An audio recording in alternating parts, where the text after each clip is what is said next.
কিন্তু আমাদের স্লোগান মুখ দিয়ে বের হয় না, জবান থেকে বের হয় না। এই জন্য রে আমার বন্ধুগণ, সুতার পাড়ার মুসলমান,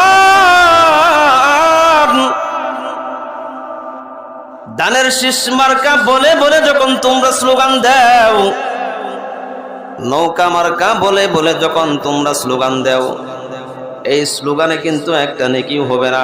ঠিক না ঠিক বলো? নাঙ্গল মার্কা কয়ে কয়ে তোমরা যে পরিমাণ স্লোগান দাও রে আমার মুসলমান ভাইরা,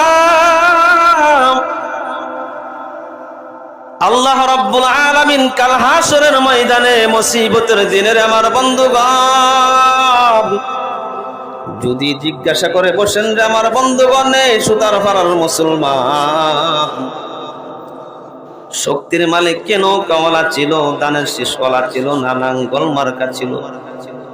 কাল হাসরের ময়দানে মুসিবতের দিনে কিন্তু জবাব দেওয়া যাবে কিনা কথা বলেন?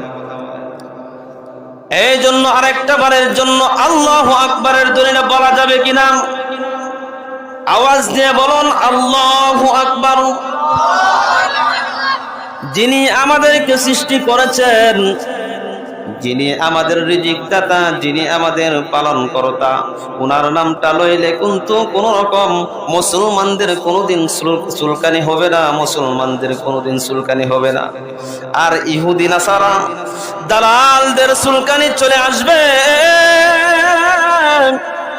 আল্লাহু আকবার দলিলের এত দাম।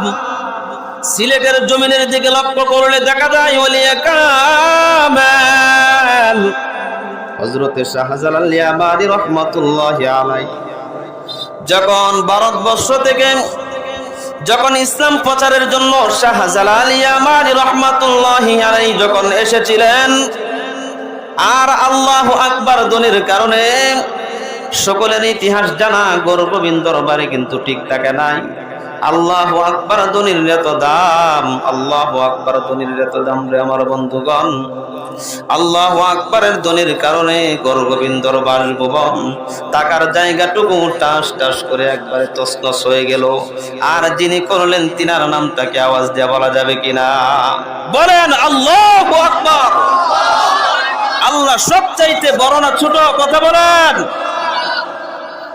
এই জন্য আমার বন্ধুগণ, আল্লাহ রাব্বুল আলামিন কুরআনুল হাকীমের ভিতর বলেন, আফা হাসিবতুম আন্নামা খালাকনাকুম আবাসাম ওয়া আন্নাকুম ইলাইনা লা তুরজাউন।